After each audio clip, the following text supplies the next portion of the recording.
Guys, आज की स्पीता पहचान क्लासेस में मैं लेके आई हूँ व्याकरण सत्र जो हमारा क्रम से चल रहा है। तो आज के व्याकरण सत्र में हम देखेंगे क्रिया पार्ट 4। क्रिया पार्ट 1 में हमने क्या देखा था? क्रिया के बारे में जाना था, धातु और धातु भेद के बारे में जाना था। क्रिया पार्ट 2 में हमने क्या जाना? क्रिया का वर्गीकरण और उसके आधार पर उसके भेद को जाना था। और क्रिया पार्ट 3 में हमने क्या जाना? काल के बारे में। काल क्या है, उसकी परिभाषा और उसके भेद और उसके उपभेद के बारे में।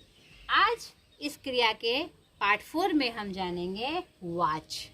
ठीक है, हिंदी में वाच्य का विशेष महत्व नहीं है, लेकिन कहीं ना कहीं हमें इसकी आवश्यकता पड़ती है, तो इसे हम जाने। वाच्य में हम जानेंगे वाच्य की परिभाषा और वाच्य के भेद, और क्रिया से इसका क्या संबंध है यह भी हमें इस पार्ट में समझ में आ जाएगा। तब कहीं भी वाच्य टॉपिक आपको आए तो आपको दिक्कत नहीं होगी। ठीक है, तो मैंने वाच्य के रूप में कलेक्शन खुद की डायरी में तैयार करके रखा है, तो मैं चाहती हूँ कि आपको उसका वर्णन उसी से बताऊँ, जो कि आपको क्लियर हो जाए। लिखने में वीडियो बड़ा भी हो जाएगा और बोर्ड हमारा छोटा है तो फिर दिक्कत हो जाएगी। तो चलिए मैं आपको वाच्य के बारे में बताऊं। आपको मेन जानकारी प्राप्त करनी है, सही जानकारी। ठीक है, तो चलिए वाच्य जाने हम। चलिए अब वाच्य का परिचय हम जाने।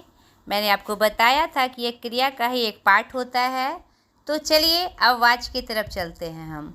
क्रिया में अपना कोई लिंग, वचन या पुरुष नहीं होता है, ये पता है आपको।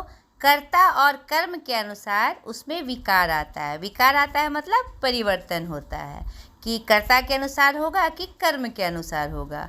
क्रिया का विधान कर्ता या कर्म के अनुसार होता है। कभी कभी क्रिया का विधान कर्ता या कर्म के अनुसार ना होकर भाव के अनुसार भी होता है। यानी कि विधान मतलब क्रिया जो होती है, क्रिया जो करने के लिए हम शुरू करते हैं, जो क्रिया करते हैं, उसी को उसका विधान कहा जाता है। तो वाच्य क्रिया का वह रूप या परिवर्तन है जो वाक्य के अंतर्गत कर्ता या कर्म या भाव की प्रधानता का बोध कराए।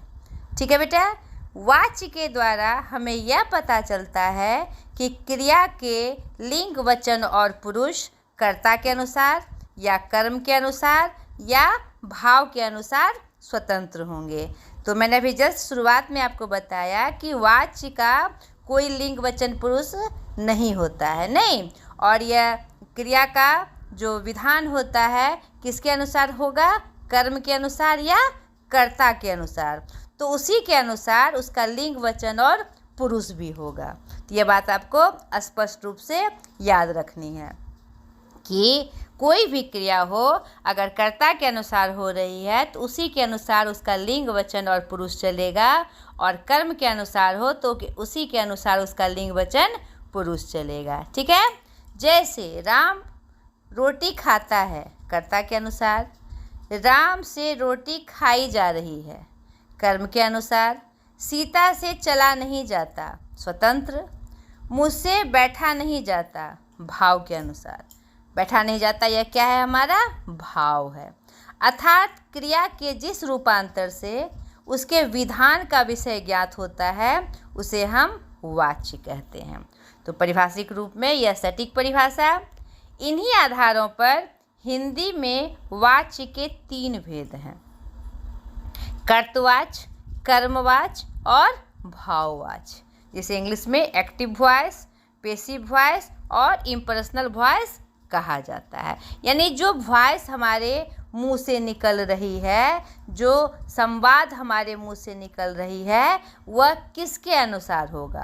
कर्ता के अनुसार होगा, कर्म के अनुसार होगा, कि वह भाव के अनुसार होगा।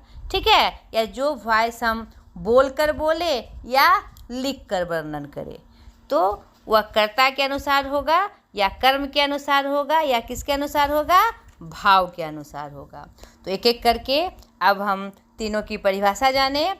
कर्तवाच्य। कर्तवाच्य क्रिया का वह रूपांतर है जिसमें वाक्य में यह पता चलता है कि क्रिया का विधान कर्ता के लिंग, वचन और पुरुष के अनुसार होता है। यानी अगर कर्ता के अनुसार क्रिया हो रही है, कर्तवाच्य में हो रही है, तो उसका जो लिंग वचन और पुरुष होगा वह भी कर्ता के अनुसार होगा। मोहन किताब पढ़ता है, नहीं, मोहन यहाँ पुल्लिंग है तो क्या हुआ, रूप भी क्या हुआ, उसी के लिंग के अनुसार पढ़ता हुआ है। ठीक है, एक वचन में है तो एक वचन में हुआ ना। पुरुष है तो कौन से पुरुष में है, थर्ड पर्सन में है तो उसी के अनुसार हुआ।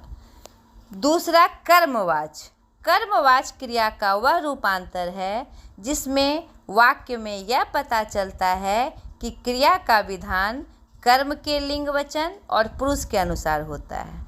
जैसे रोटी खाई गई, लड़के पीटे गए ना, आम खाया गया। यहाँ पर हम क्या देख रहे हैं, खाने की क्रिया हो रही है लेकिन यहाँ कर्ता प्रमुख नहीं है।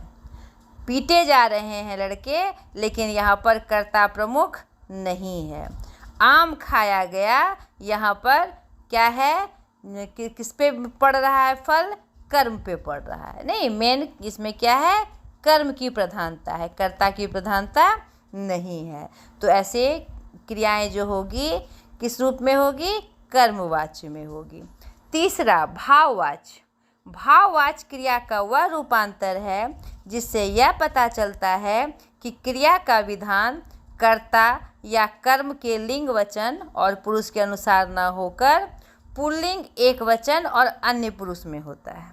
यह बात का आपको ध्यान रखना है कि भाववाच्य की जो क्रियाएं होंगी तो उससे उसके भाव का पता चलेगा और क्रिया का जो विधान होगा वह क्या होगा, पुल्लिंग एक वचन और अन्य पुरुष में। ठीक है बेटा, जैसे मुझसे पढ़ा नहीं जाता, पुल्लिंग है, एक वचन है और अन्य पुरुष में है। लड़कों से दौड़ा नहीं जाता आदि। प्रयोग, वाक्य में कर्ता या कर्म के पुरुष लिंग एवं वचन के अनुसार क्रिया के विकार को प्रयोग कहते हैं। यानी कि यहाँ पर प्रयोग एक शब्द आया तो प्रयोग किसे कहा जाता है, यानी किस क्रिया में प्रयोग का होना क्या मायने रखता है। तो वाक्य में कर्ता या कर्म के पुरुष लिंग एवं वचन के अनुसार क्रिया के विकार को यानी क्रिया के परिवर्तन को हम क्या कहेंगे, प्रयोग कहेंगे। ठीक है, यानी क्रिया कर्ता के अनुसार होगी कि कर्म के अनुसार होगी, तो उसी के अनुसार जो लिंग वचन का हम प्रयोग करेंगे उसे ही क्या कहेंगे, हम प्रयोग कहेंगे। ठीक है, हिंदी में मुख्यतः 3 प्रयोग माने जाते हैं। अब प्रयोग के बारे में भी हम जान लें। हिंदी में मुख्यतः कितने प्रयोग जाने जाते हैं, 3 प्रयोग। कर्तवाच्य को कर्तरी प्रयोग, कर्मवाच्य को कर्मणि प्रयोग और भाववाच्य को भावे प्रयोग कहते हैं। तो यह छोटा सा चैप्टर था वाच्य का, लेकिन बहुत ही इम्पोर्टेंट था। तो ये आप कभी नहीं भूलिएगा कि वाच्य जो है, वॉइस जो है, वह क्रिया का ही एक पार्ट होता है। ठीक है, तो आज क्रिया का चैप्टर यहीं समाप्त हुआ। मैंने 4 पार्ट में आपको क्रिया के बारे में सारी जानकारी दे दी।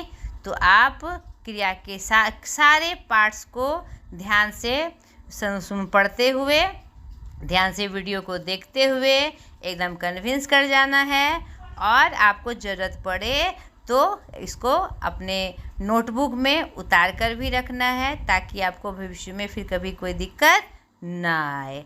और अगर इसमें कोई आपको प्रॉब्लम हो और भी कुछ बातें अगर समझ में नहीं आ रही हो, आप मुझे कमेंट करके बताएं, मैं उसका सॉल्यूशन ज़रूर करूँगी।